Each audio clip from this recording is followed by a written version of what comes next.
everybody is coming. I'm so happy. My character is badass, but now dance to the ball. Tony Jaa is one of the best martial arts actors in movie history.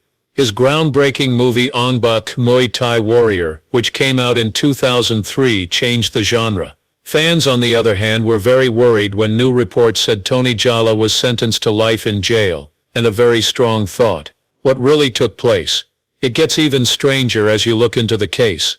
Don't even think about leaving yet. By the end of this movie you'll know how one of the world's most famous action stars got into this terrible situation. Tony Jaa's real court cases. Tony Jaa got into a nasty fight with Ong-Bak Film International, the company that helped him start his business but also tried to see what he did. Not getting along with your agent is another thing that can ruin an action star's career just as much as getting hurt. Okay, so here's the deal.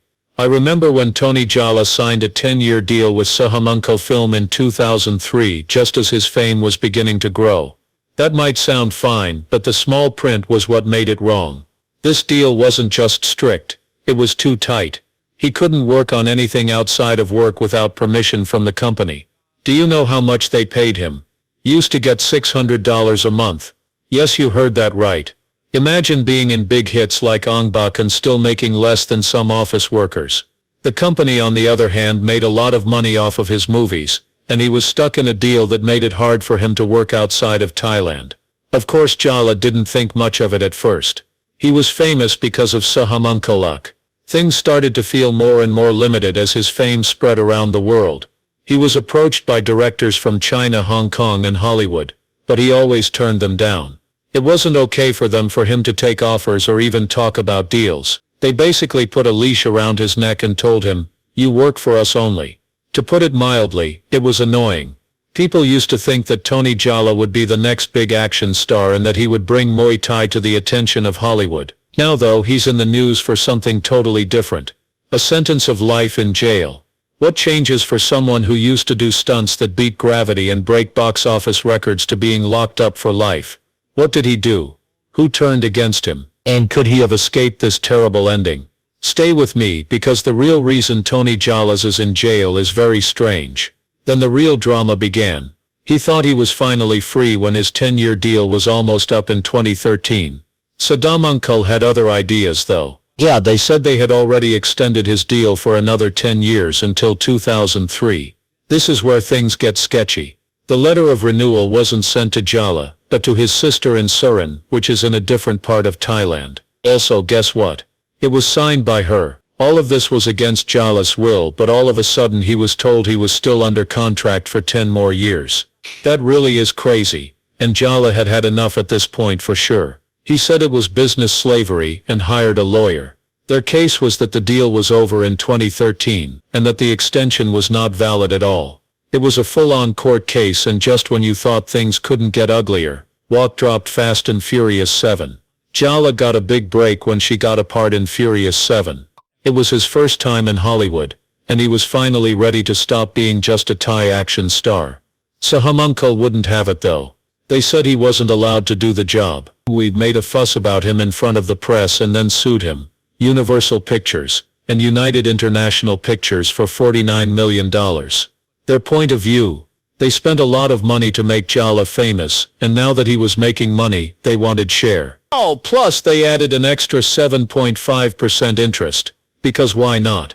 Now these kinds of lawsuits generally take years to end. Not only did Ong-Bak sue, but they also tried to stop him from working. They even got a court order in 2015 to keep Furious 7 from coming out in Thailand. Oh, could you picture that? Though the movie was a worldwide hit, it was being held up by the law in Jaa's home country because of a disagreement over a contract. It really was a horror, and it didn't end there. Also in danger were Skin Trade, his action movie with Dolph Lundgren, and SPL2, A Time for Consequences. Another movie, A Man Will Rise, got totally off track and is still not finished. Anyway, his 2013 movie Tom Yum Goong 2 did really badly at the box office. Ooh.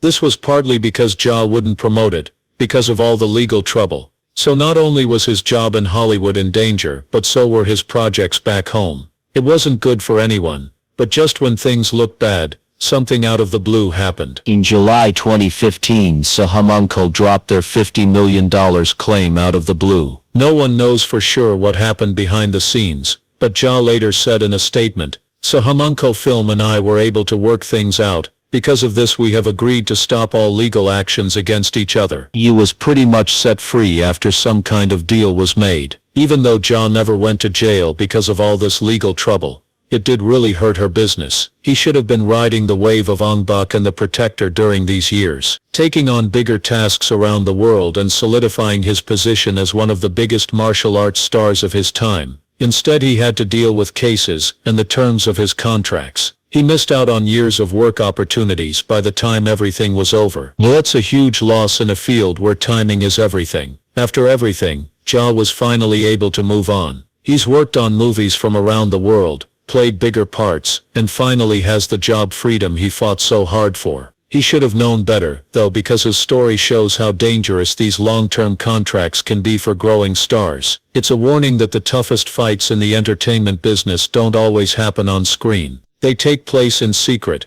in law firms, and over contracts that can make or break a career. This is the most important thing to learn from Yeager deal. This can happen to anyone, no matter how skilled they are. The wrong deal can ruin their dream job. What Tony Jala has really had to deal with. On the surface, Tony Jala's rise to fame may seem like a dream come true, but if you look deeper, you'll see that it's more like a roller coaster with steep drops. There are turns you didn't see coming, and times you wonder if he'll ever get back on track. You might think that being a martial arts hero would open up a lot of doors and make you a lot of money, but for Tony J, it was the exact opposite. He had his biggest fights away from the camera. They worked behind the scenes, and almost cost him everything. It all began when the huge success of Ong-Bak gave him the courage to try something new while still directing Ong-Bak. But really, who could blame him? He had already shown that he was one of the most exciting action stars of his time. It looked like the next step would be to become the head, but almost right away, things got out of hand. The original goal was 100 million baht, which was a lot but not impossible to reach. The costs kept going up, and before anyone knew it, the movie was losing money. The spending was said to have gone over 300 million baht by the time the second year of filming was over. The worst part, Ja was in the middle of everything. He co-directed,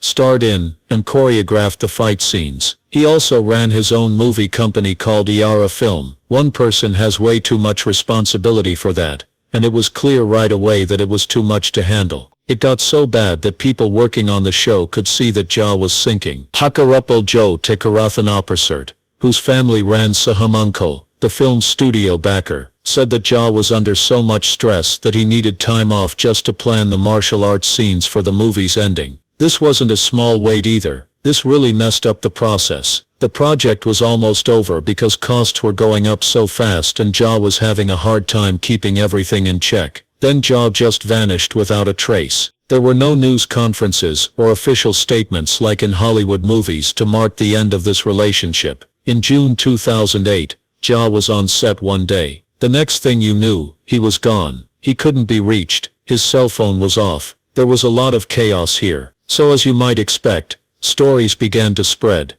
Did he get hurt? Held captive. In what way did he break down? No one knew. Pana Ritikrai, his teacher, even looked for him in meditation caves because he thought he might have run away to clear his mind. But he hadn't been seen for weeks. The whole business was lost, and Ong-Bak too was already in a lot of trouble before he disappeared. He was finally found by a Thai reporter. He wasn't hurt. He wasn't taken away. He wasn't getting ready for his next move while hiding in a secret place. People said he was in a safe house, and he looked totally worn out and, to be honest, defeated. And now he was broke, because he had paid for some of the costs of making the movie out of his own pocket. He wasn't even able to pay his rent. His power had been turned off. It was a complete loss of money. It wasn't just hurting his job either. People outside of the business didn't really understand how it was hurting his personal life. Things didn't get any better after he came back and tried to move forward.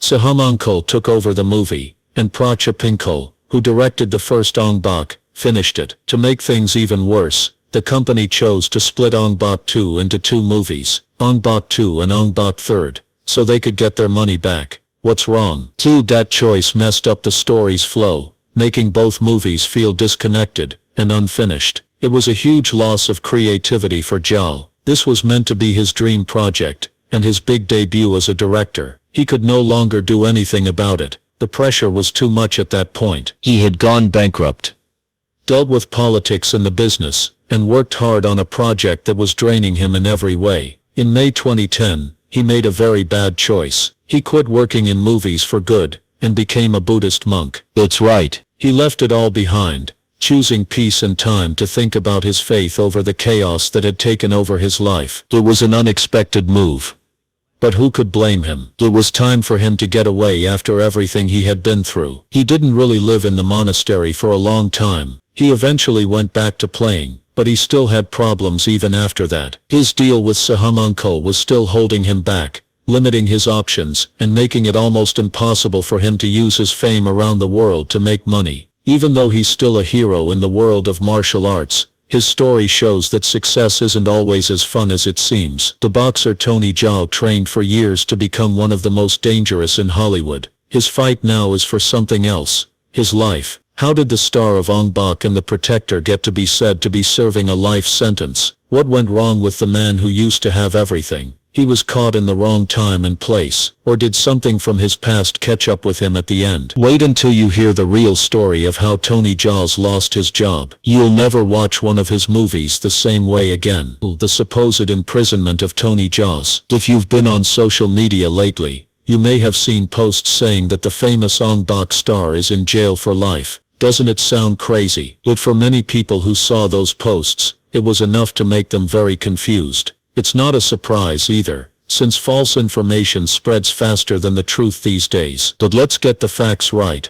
No, Tony Jaa is not in prison and has never been in jail. He is also not serving a life sentence. So where did this crazy story come from? There you have it. Like many famous rumors, this one began with a misunderstanding. In short, people mixed up Tony Jaa's movie parts with his real life. All of this seems to have started with Killzone 2, also called SPL 2 or A Time for Consequences, a movie that came out in 2015 and had Jaa play a jail guard. What's the story? That's the story of an undercover cop who was caught, lied to, and sent to a Thai jail under a fake name. Somehow, people turned that story into claims that Tony Jaa was actually in jail. It didn't end there either. So when Tony Jaa stepped out of the public eye for a while, it led to even more rumors. He even turned into a Buddhist monk at one point. But here's the thing. In Thailand, it's normal to spend time as a monk. It wasn't a big change in their lives. It wasn't because he was trying to get away from something either. A lot of Thai guys do it at some point in their lives. Of course, the internet is the internet. Some people began to whisper,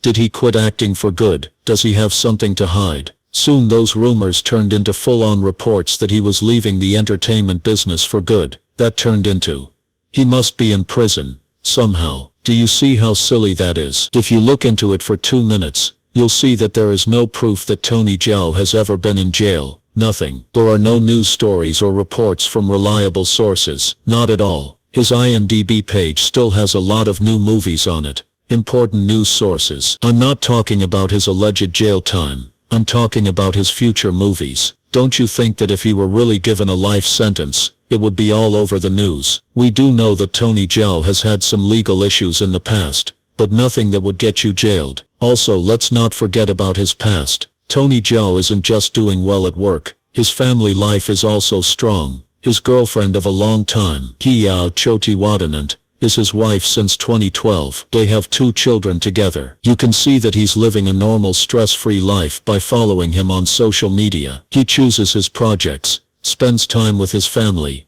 and stays involved in the martial arts world. People will believe anything if they hear it enough times. That's the only thing I can honestly say about this whole thing. Tony Jaa, a jail rumor shows how easy it is for movie plots to become real-life events. And let's be honest, if you're an action star known for playing intensely dramatic parts, someone will always believe the drama on screen is real. But the truth is that Tony Jaa is not locked up somewhere. Being at the top of the martial arts world is what he does best, and he's showing again why he's one of the most famous action stars of all time. New projects and activities by Tony Jaa. Tony Jaa is not slowing down at all. In fact, he's showing that he's still one of the biggest names in action movies. As Dacha in The Expendables 4, he was in the movie in 2023, because of course, Tony Jaa has to be a part of a thrilling action series with a lot of Hollywood stars. Also, let's talk about his Chinese martial arts movie Striking Rescue. In it, he plays Ong-Bak, a Muay Thai master who is out for blood after his wife and daughter are killed. If that doesn't sound like Tony Jaa, what does? After a few years of playing supporting parts, this movie was a big deal for him because it was his first lead role in a martial arts movie. It's not that he wasn't great in those two, as Jack Zhao in Detective Chinatown 3 in 2021, and as Hunter in Monster Hunter in 2020. He showed that he can make a mark even in big Hollywood movies. But don't think he's just going to relax and enjoy the success of his past work. His future movies show that he's still trying new things in action movies. The most exciting one is a huge series of Muay Thai movies. This isn't just any series, either. It has the support of Stars Collective, and the Thai film Odyssey Come Reloaded. In it, Zhao does more than just act. He is also taking on the job of executive producer. That's right. He's not just the star of the show, he's helping to shape the whole project. He will play Surya, a young skilled fighter who goes back in time to the Ayutthaya period for some reason. Allow us to pause for a moment to enjoy how cool that sounds. An adventure through time and Muay Thai. It seems like Zhao is giving us something new, while still having the high-impact movement that he is known for. Really, only Tony Jaa could make that work. But here's the thing. Zhao likes more than just movies. He knows that keeping in touch with fans is just as important as making great movies these days. Now you can see why he has a strong social media presence, especially on YouTube. If someone still doesn't think he's important, they should watch his most recent work and then try to say that again. Because one thing Zhao has always done, is show people they're wrong, even if it means giving them a roundhouse kick. This is the end of the movie. Thanks for seeing. You should like, review and subscribe if you like this video so you can see more. Click on the movie that comes up next to read more exciting stories.